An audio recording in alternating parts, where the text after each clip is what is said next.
Dinas Kesehatan Kabupaten Oku memberikan lebih dari 30 dosis untuk para awak media yang bekerja di Kabupaten Oku. Pemberian vaksin tahap pertama kepada awak media yang bertugas di Oku dilakukan di Rumah Sakit Antonio Baturaja bersama sejumlah instansi lainnya.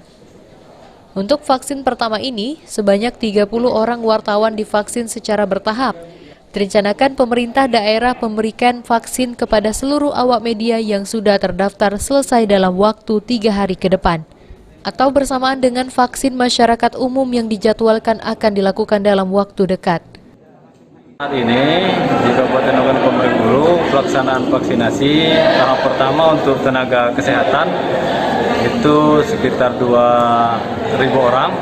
Kemudian untuk tahap kedua pelayanan publik itu sudah kita vaksin lebih kurang sekitar 2.500 orang. Dari 2.500 orang ini terdiri dari TNI, ASN, Polri, kemudian ada rekan media, ada juga dari instansi vertikal yang sudah kita layani.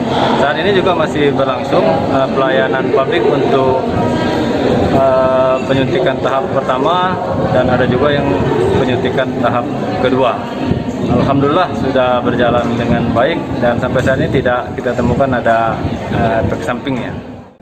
Wartawan yang sudah divaksin pada tahap pertama ini akan kembali divaksin pada 30 Maret mendatang. Sementara itu, Kamis ini, vaksin dari Dinas Kesehatan Provinsi Sumatera Selatan akan kembali diterima oleh Dinas Kesehatan Kabupaten Oku. Ari Pranika, PAL TV.